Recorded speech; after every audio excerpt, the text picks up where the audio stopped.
I never expected to be in this situation, but life has a funny way of throwing curveballs when you least expect them. I'm 28 years old now, and looking back, I can hardly believe what I've been through, especially when it comes to my family. To understand why things turned out the way they did, I need to take you back to the very beginning, my childhood. My mother was only 20 years old when she had me, and my biological father was never involved in my life. According to my mom, he was always clear that he didn't want kids, and our brief relationship ended quickly when she got pregnant. She told me that when she found out she was expecting, she offered him the choice to leave, which he did without hesitation. She never pursued child support, claiming that the bitterness of their breakup made it easier to go their separate ways. In many ways, I think that decision shaped my entire relationship with her. Growing up, my mom had the unwavering support of my grandparents, which allowed her to finish her schooling and find work. I didn't realize it at the time, but they were my lifeline. They helped us when things were tough and gave me a sense of stability I now know I could have never gotten from my mom alone. She wasn't perfect, but she did the best she could. When I was 8, my mom started dating Harry, a man she worked with. Their relationship progressed quickly, and they married after a few years. At first, Harry and I got along decently, but I could sense the distance growing between me and my mom. Things started to change when she got pregnant with twins, a few years into their marriage. I was excited about the idea of having siblings, but I didn't fully understand the implications it would have on my life. Once the twins were born, everything changed. I was 16 at the time, and I started to feel invisible in my own home. My mom and Harry sat me down one evening, and that was the day I learned the real cost of having siblings. They told me that they couldn't afford to keep me in the house anymore, as the financial burden of caring for 3 kids was too much. They argued that they needed to focus on the twins and couldn't provide for me anymore. To them, the twins deserved more, and I should have understood that. They made it clear that I wasn't wanted there, and although they couldn't legally kick me out since I was still a minor, it was clear that they had no intention of keeping me. My mom said that I should understand that the twins needed more and I should just leave. Their decision felt like a slap in the face. After all the years I had spent trying to make my mom proud, she was telling me I was no longer welcome. I was only 16, but I had enough dignity to know that I wasn't wanted there anymore. I didn't want to leave, but I had no choice. My mom and Harry weren't even subtle about it, they just wanted me gone. So, I packed my things and went straight to my grandparents' house, knowing that they would take me in. The truth is, my mom didn't even tell me where I should go or how I should handle this. She just expected me to figure it out. That was the last straw for me. I never went back to live with them. Over the next few months, things became increasingly strained between me and my mother. Despite everything, I tried to stay in touch with her, but every time I saw her or Harry, they barely acknowledged me. They'd interact with me as if I were a stranger, and it became clear that my mom had chosen her new family over me. That realization hurt more than I can describe. I was no longer her priority. The twins, the new family, they were her focus now. This was the moment I started to realize that I would have to build my life on my own terms. My mother had abandoned me in favor of her new life, and for the first time, I truly felt alone. It was a tough pill to swallow, but it was the beginning of something bigger for me. I had to make it on my own. Leaving my mother's house was a decision I didn't make lightly, but in the end, it was the only choice I had. At 16, I found myself completely on my own without the support of my parents. My grandparents were there for me, but they were getting older and didn't have the energy or resources to take care of me the way I needed. I knew I had to make it on my own, and that was both terrifying and liberating. The first few months were the hardest. I had no idea how to navigate life without my parents. My mom had always told me that I was strong and capable, but those words didn't hold any weight when I had to face the reality of living on my own. I had a part-time job at a local diner which helped pay for the essentials, but it wasn't enough to cover all my expenses. My grandparents gave me what they could, but I didn't want to burden them any more than I already had. I spent a lot of time thinking about my mother during those first few months. The pain of being abandoned by her, the person who was supposed to love and care for me unconditionally, was a wound that wouldn't heal. I often wondered what went wrong. I had done everything I could to be a good son, but it never seemed to be enough for her. She always made me feel like I was a disappointment no matter how hard I tried. Her decision to prioritize the twins over me made it clear that I wasn't the son she had hoped for. It was a bitter truth to swallow, but one I had no choice but to accept. As time passed, I began to adjust to my new reality. I had to rely on myself in ways I never had before. I learned how to budget, how to manage my time between work and school, and how to make ends meet. I started to feel a sense of pride in my independence, even though it wasn't always easy. There were days when I was overwhelmed by the weight of everything I had to do, but I pushed through it. I couldn't afford to fall behind. My high school years were coming to an end, and I was preparing for college. It was a new chapter in my life, and I was determined not to let my past hold me back. I knew I couldn't rely on my mother or Harry for anything, so I took matters into my own hands. I applied for scholarships, worked extra hours, and did everything I could to make sure I could afford my education. It wasn't easy, and there were times when I wanted to give up, but I didn't. I knew that if I wanted a better life, I had to work for it. I didn't hear from my mom during this time. She and Harry seemed to move on with their lives, and I became more and more invisible to them. Even when I graduated from high school, they didn't reach out. It was like I didn't even exist to them anymore. But my grandparents were there, and I held on to that. They might have been aging, but their love and support meant the world to me. They had been there for me when no one else was, and I was determined to make them proud. When it came time for college, I was on my own. My mother had made it clear that she wasn't going to help me financially, and Harry had never shown any interest in being a father figure to me. I was alone in every sense of the word. But I didn't let that stop me. I moved into a small dorm, took out student loans, and continued working to make ends meet. It wasn't glamorous, but I was surviving. Throughout my college years, I kept my head down and focused on my studies. I didn't want to get caught up in the drama of my family. I knew my mom and Harry weren't going to be there for me, so I didn't waste my energy hoping they would come around. Instead, I focused on building a life for myself, one that didn't rely on anyone else. It was hard at times, but I found strength in the fact that I was doing it on my own. As I moved through my college years, I started to realize something important. I didn't need my mom's approval to be successful. I had spent so many years trying to make her proud, trying to earn her love, but it had never worked. It didn't matter what I did, I was never good enough in her eyes. But I had learned that my worth wasn't defined by her or anyone else. I was capable of achieving my dreams on my own, and that realization gave me the strength to keep going. By the time I graduated from college, I had gained a sense of independence that I never thought I would have. I didn't have a traditional family to support me, but I had something even more important: my own determination. I was ready to face the world, ready to take on whatever challenges came my way. And even though my relationship with my mother and Harry was fractured beyond repair, I knew I was capable of creating my own family, one built on love, respect, and understanding. I had learned to rely on myself, and that was the greatest lesson I could have ever learned. Life after high school was a whirlwind. As I entered college, I faced challenges I never could have anticipated. I was finally free from the emotional weight of my parents' neglect, but I quickly realized that the freedom came at a price. No longer could I rely on them for support, financial or emotional. It was up to me and me alone to figure things out. I had always been independent to an extent, but now I had to learn how to truly stand on my own feet. The first few months were overwhelming. The adjustment to college life was hard, and managing the financial burden of tuition, textbooks, food, and rent was even harder. I worked part-time at a local coffee shop to help cover the expenses, but the money barely covered the basics. I had to tighten my belt and become resourceful, stretching every dollar as far as it could go. Living on a shoestring budget was a daily challenge. I would sometimes go days without a decent meal, simply because I couldn't afford it. My friends often went out to eat, but I would politely decline, not wanting to admit that I was struggling. I'd find ways to make the most of what I had: ramen noodles, peanut butter sandwiches, and whatever else I could afford. I never complained, but I learned the hard way how difficult it was to live without a safety net. Despite the struggles, I felt a sense of pride in my independence. I didn't have anyone to turn to, but I was making it work. Each day was a small victory, and I felt the satisfaction of doing things on my own terms. My grandparents, though supportive, couldn't help much. They were already on a fixed income, and I didn't want to burden them. I had to prove to myself that I could do this without asking for handouts from anyone, least of all my mother. The loneliness was another challenge. Sure, I had friends, but there was always a sense of isolation. I couldn't help but feel different from everyone else. Most of my friends had their families supporting them, either financially or emotionally.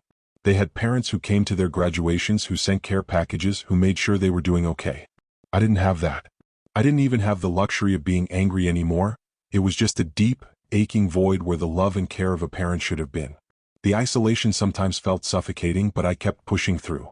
I learned to find comfort in the little things: the quiet moments in the library, the late-night study sessions with friends, the occasional phone call with my grandparents. I also spent a lot of time reflecting on my situation. The abandonment I felt from my mother, the emotional neglect, it all weighed on me, but it also fueled me. I used that anger and sadness as motivation to build the life I wanted. I realized that I didn't need my mom's approval. For so long, I had wanted to make her proud, to earn her love, but now I saw the truth. It was never about me. It was about her inability to deal with her own issues and her own grief. She had made her choices and I had to accept that. The only person I could rely on was myself, and that was both terrifying and empowering. The work I put into my college education started to pay off, albeit slowly. My grades improved and I began to feel like I belonged in this new world I was carving out for myself. I realized that while I might have started off on the wrong foot, the path I was walking now was my own, and I was in control of it. I had learned to become self-sufficient, not just financially but emotionally as well. In the midst of all the struggles, something unexpected happened. I began to thrive. I earned a scholarship for my academic achievements, which alleviated some of the financial strain. I also landed an internship with a local company, where I was able to apply what I was learning in school to real-world situations. It was a small step, but it felt like a giant leap toward building a future for myself that I could be proud of. But even as things started to improve, I couldn't shake the feeling that I was still trying to prove something. Something to myself, to my mother, to the world. I had spent so much of my life trying to meet others' expectations that I had forgotten how to set my own. It was time for me to stop trying to fill the gaps that my parents left behind and start filling them for myself. The journey of self-discovery wasn't easy, but it was the most important journey I'd ever taken. I was learning to embrace my flaws, to accept the parts of me that had been neglected for so long. I was building a life that wasn't dependent on anyone else's approval, but on my own hard work and determination. And as I continued to grow, I realized something that shifted my perspective completely. The family I had always dreamed of, one that accepted me, flaws and all, wasn't going to come from my biological family. It was going to come from the people I chose to surround myself with, the friends I made along the way who accepted me for who I truly was. It was a new kind of family, one built on love, respect, and mutual understanding. For the first time, I felt like I was on the right path. It wasn't perfect and it wasn't easy, but it was mine. And that made all the difference. After several years of living independently, the unexpected happened. I had finally found stability in my life. I was holding down a steady job, earning enough to pay my bills and save for the future. My social circle had expanded, and I had begun to find my own sense of belonging. Things were going as well as I could have hoped for, considering where I had come from. Then one day my phone rang with an unfamiliar number. At first, I hesitated to pick it up, dismissing it as a telemarketer. But something in me told me to answer. To my surprise, it was my mother. I hadn't heard from her in years, not since I left home to live with my grandparents. The last time we spoke, she had pushed me away, making it clear that I was no longer welcome in her life. Now here she was, calling me out of the blue. At first, I was too stunned to speak. My emotions were a mess. Years of abandonment, neglect, and emotional scars surged to the surface. The bitterness I had buried for so long was bubbling up again, but I fought to stay calm. My mother's voice sounded different, though. She seemed vulnerable, almost desperate. "I know this is sudden," she began, her tone shaky, "but I've been thinking about you. A lot has happened, and I just wanted to know how you're doing." I felt a lump form in my throat. Was she really asking about me? After everything she had done to me, was she now pretending that we could pick up where we left off? The years of hurt flooded back, and I had to take a deep breath to steady myself. "I'm doing fine," I replied flatly. "I've made a life for myself, despite everything." There was a long silence on the other end of the line. Then she spoke again, her voice trembling. "I've made mistakes, I know. And I don't expect you to forgive me right away. But I wanted to reach out to see if we could start over. I've been trying to make amends in my own way." I didn't know how to respond. I had spent so much time working on healing from the wounds she had caused me that I had built up walls to protect myself. I didn't want to let her back and only to be hurt again. But at the same time, a small part of me wondered if maybe, just maybe, she had changed. Maybe she was finally ready to be the mother I had always wanted. After a few moments of hesitation, I asked the question that had been lingering in my mind: "Why now? After all these years, why are you reaching out?" There was a pause before she answered, her voice quieter now.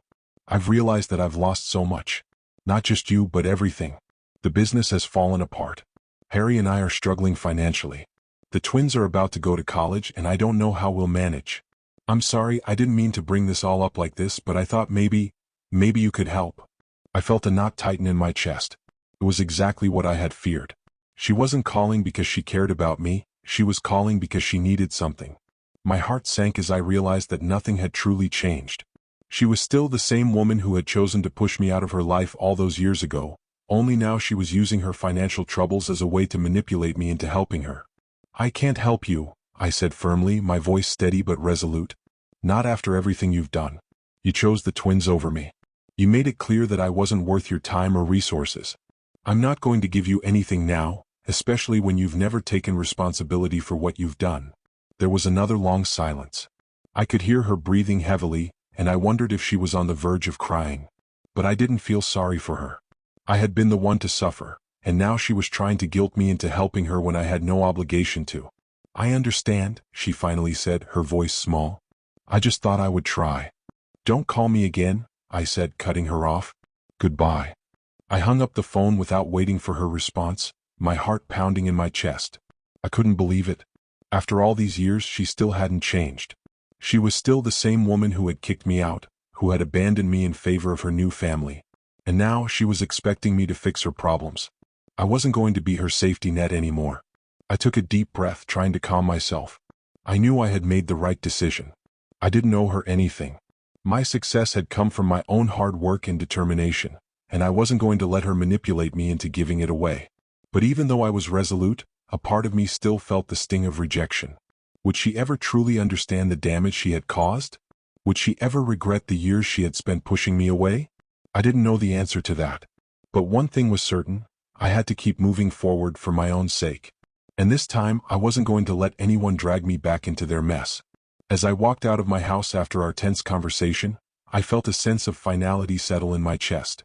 The years of emotional neglect, being made to feel like I wasn't important, and the complete disregard for my needs and well-being had led me to this point. I thought back to how my mother used to love me, how I had once been her entire world. But as time passed and her life changed, so did her affection for me. The moment she brought Harry into our lives, things started to shift. She gave him all her attention, leaving me to fend for myself. I couldn't help but think about how she had kicked me out when I was 16. It was done under the guise of prioritizing the new family, but deep down I knew I wasn't wanted. The twins, her new children with Harry, always seemed to come first. It didn't matter that I was her child. It felt as if she had no room left for me. Every time I tried to reach out, she distanced herself even more. I had tried everything to make things right, but it was never enough. Years passed and I slowly began to build my life, one step at a time. I worked multiple jobs to pay for college, borrowed money from family when I needed it, and found ways to make ends meet. It wasn't easy, but I found a sense of independence in it. Over time, I learned that I didn't need anyone's approval to succeed. I would make my own way regardless of how my mother and Harry treated me.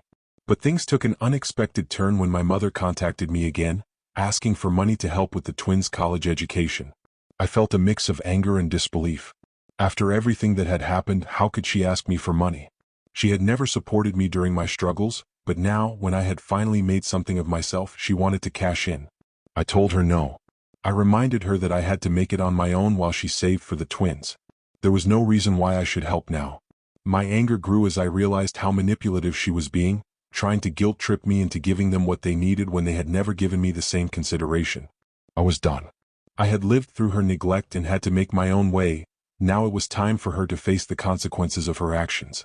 The weeks following my conversation with my mother were a mix of emotions. I couldn't shake the feeling of resentment, but at the same time, a sense of relief washed over me. I had finally stood up for myself in a way that I had never done before. I had let go of the hope that she would change, and in doing so, I had freed myself from the emotional burden of trying to gain her approval. But things didn't end there. A few weeks after our confrontation, my mother showed up at my workplace. She didn't call first, she didn't text, she just appeared as if she thought she could waltz back into my life on her terms.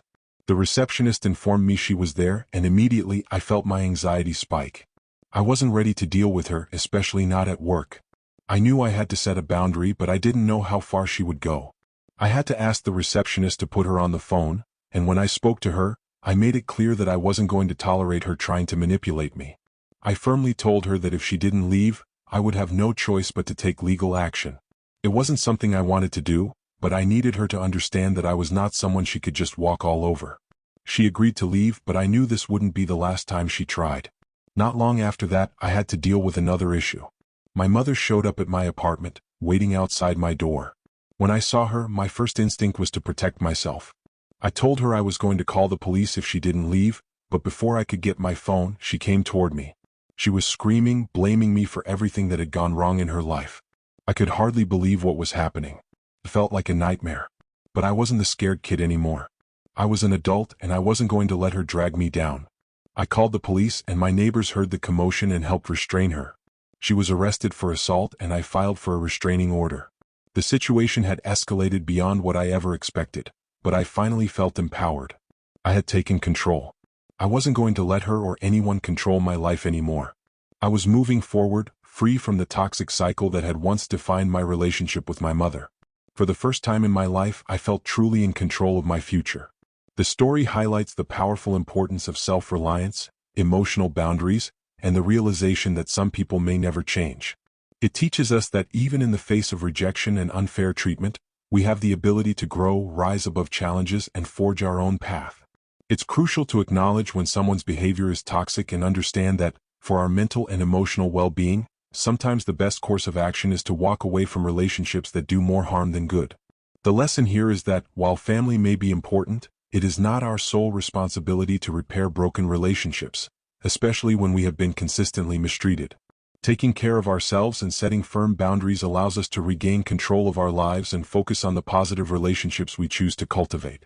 It's about giving ourselves the permission to stop carrying the burden of someone else's mistakes, and instead, investing in our own happiness and peace. Life will inevitably present us with difficulties, but through perseverance, self-worth, and the strength to say no when necessary, we can emerge from adversity stronger and more resilient. For those who may have experienced similar challenges, this story serves as a reminder that it is never too late to take back control and prioritize your own well-being over the toxic dynamics that others may try to impose upon you. Embrace your worth, and remember that your peace of mind is valuable, no matter the relationships involved. Thank you for watching today's video. I hope you found the story inspiring and relatable. If you gained any value from it, please leave a 1 in the comments. I'd love to hear your thoughts. Don't forget to subscribe to the channel so you don't miss any future content, and make sure to like this video if it resonated with you. Feel free to share this video with anyone you think might benefit from the message. And, of course, let me know in the comments how the story made you feel. Your feedback is so important. Thanks again for your support and I'll see you in the next video. Take care.